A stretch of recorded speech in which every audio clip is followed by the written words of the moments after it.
O Senhor esteja convosco. Ele está no meio de nós.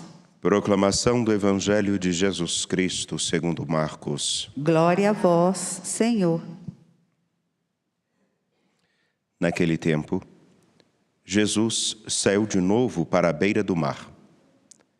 Toda a multidão ia ao seu encontro e Jesus os ensinava. Enquanto passava, Jesus viu Levi, filho de Alfeu, sentado na coletoria de impostos e lhe disse: "Segue-me." Levi se levantou e o seguiu. E aconteceu que, estando à casa de Levi, à mesa, muitos cobradores de impostos e pecadores também estavam à mesa com Jesus e seus discípulos. Com efeito, eram muitos os que o seguiam. Alguns doutores da lei, que eram fariseus, viram que Jesus estava comendo com pecadores e cobradores de impostos. Então eles perguntaram aos discípulos: "Por que ele come com os cobradores de impostos e pecadores?" Tendo ouvido, Jesus respondeu-lhes: "Não são as pessoas sadias que precisam de médico, mas os doentes. Eu não vim para chamar justos, mas sim pecadores." Palavra da salvação. Glória a vós, Senhor. Por favor.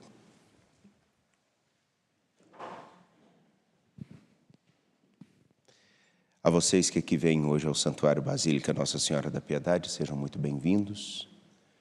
Vocês que nos acompanham pela TV Horizonte, também pela Rádio América, pela nossa retransmissora Educar de Ponte Nova e região, e também pelo nosso canal no YouTube.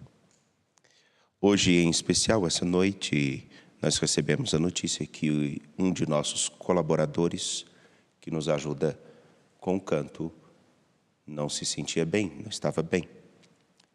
Isso por volta das 4 da manhã. Então, agradecemos ao Samuel, que está nos ajudando agora com a música instrumental. E é bom para nós nos lembrarmos de uma coisa. A música na liturgia, ela vem como um apoio, não como o essencial. O essencial é a palavra, o silêncio, a contemplação,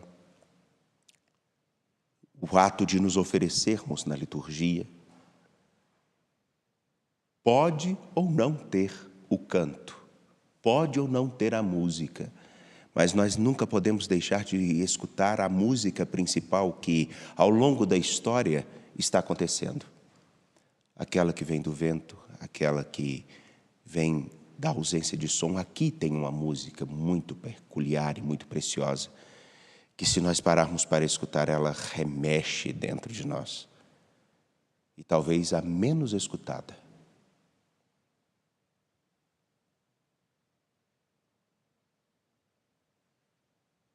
E uma outra coisa, não há melhor e maior instrumento do que a voz humana para se elevar a Deus.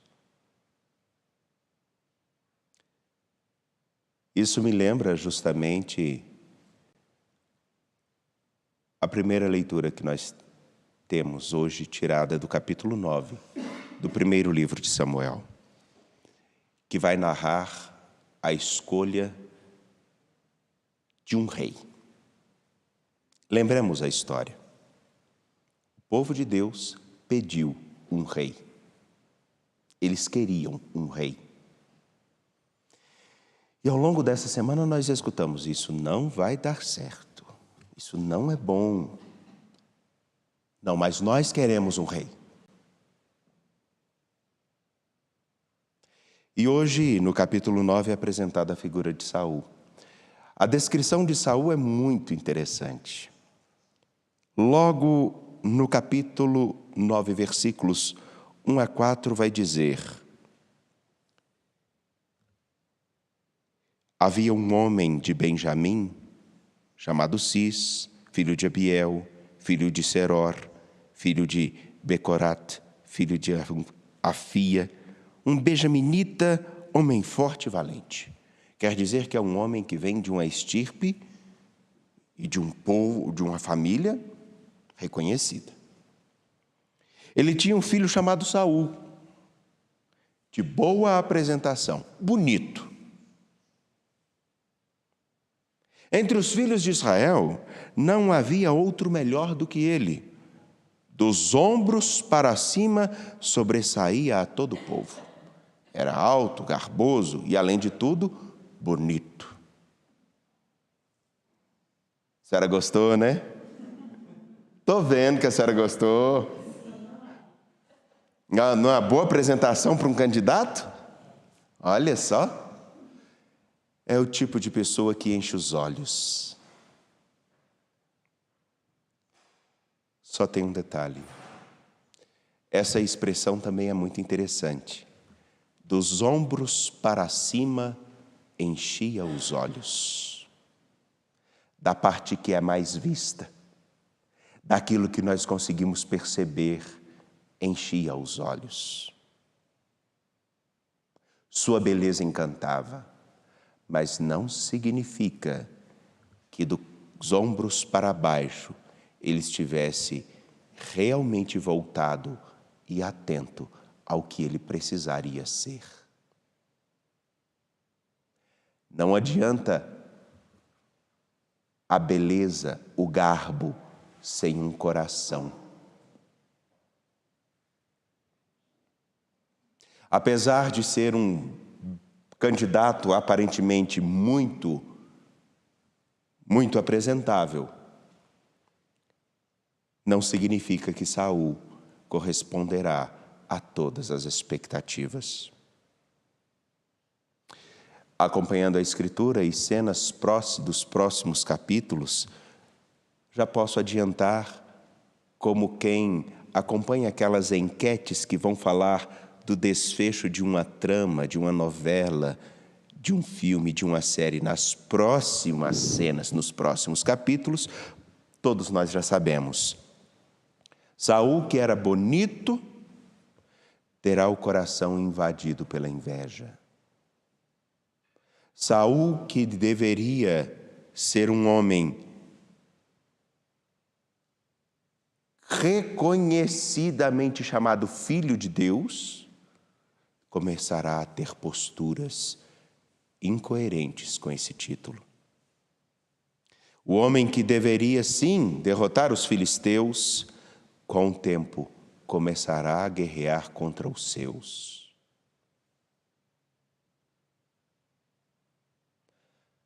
Assim, apresenta-se o desfecho de um caminho que se abre na história do povo de Deus, lá no passado, mas que também pode significar o caminho que optamos agora.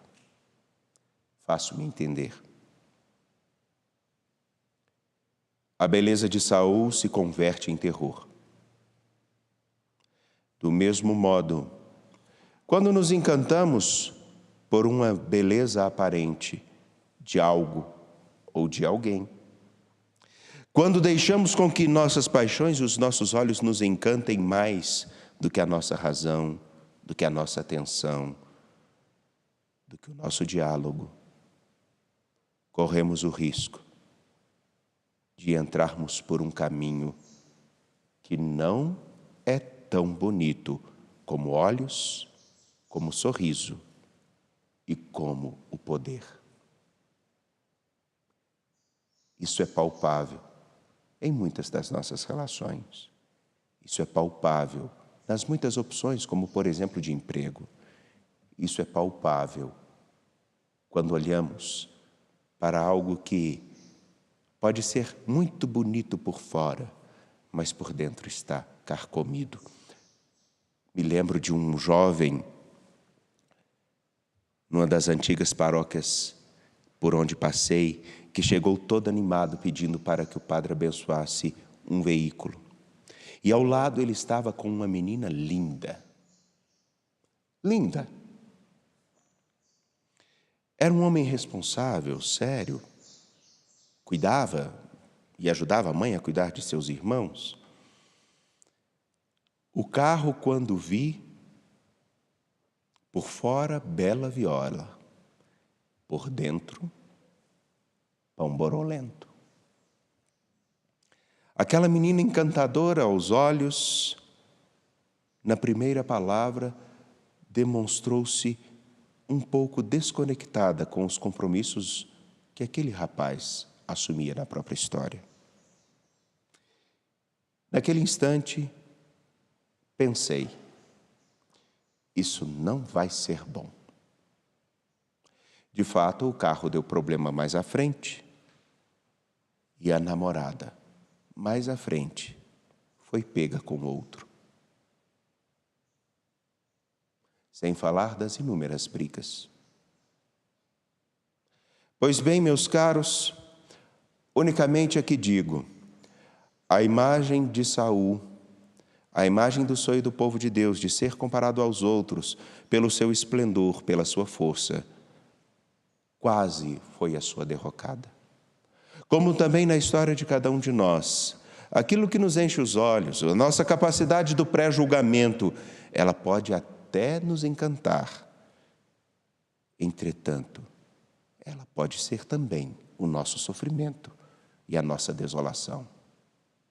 Digo isso a vocês, principalmente os mais jovens, porque depois de um tempo, quando a gente já passa dos 40, dos 50, a gente já fica um pouco calejado com isso, né?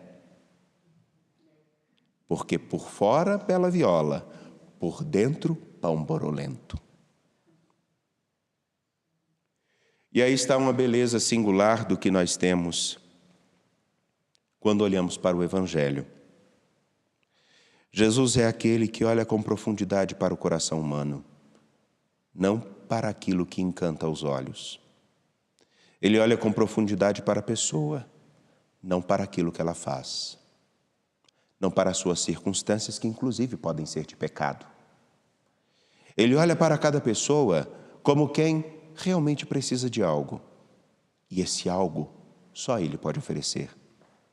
Só Ele pode oferecer uma nova perspectiva de vida, só Ele pode oferecer um novo conhecimento do valor que se tem. Só Ele pode oferecer a todos nós um conhecimento. Todos, como que doentes, precisamos de um socorro.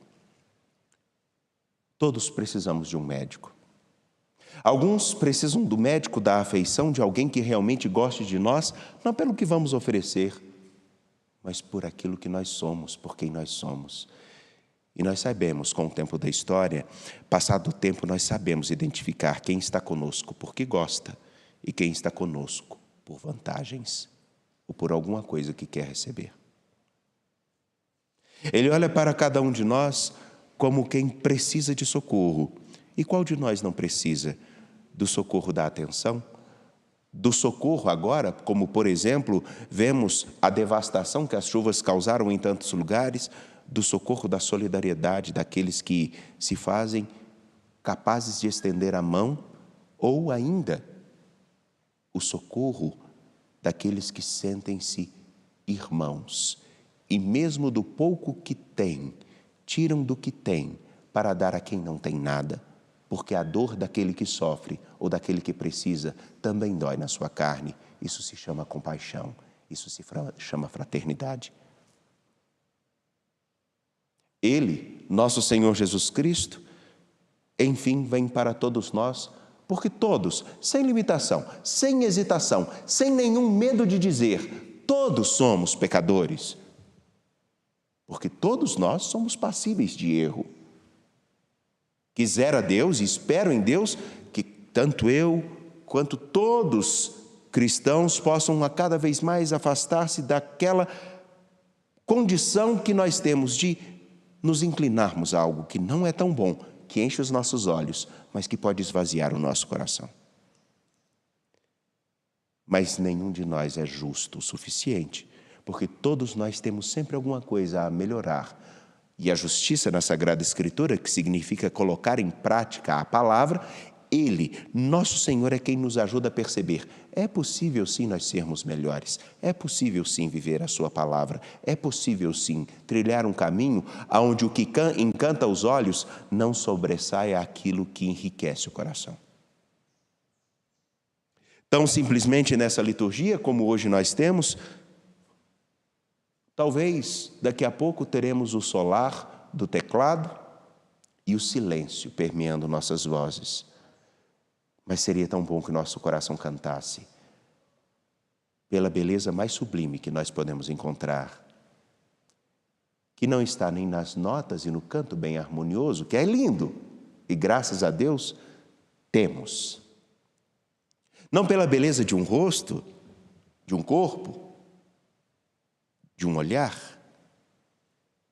mas pela beleza do que nós somos e pela beleza do que nós podemos ser em Cristo, e que tantos falam em discurso, mas precisa se tornar vida e compromisso. O Senhor nosso Deus olha para cada um de nós como olhou para Levi, com profundidade.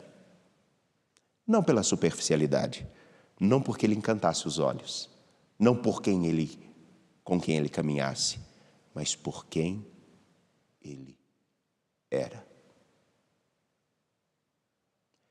Isso vale muito mais do que qualquer coisa, mais do que qualquer beleza, mais, muito mais.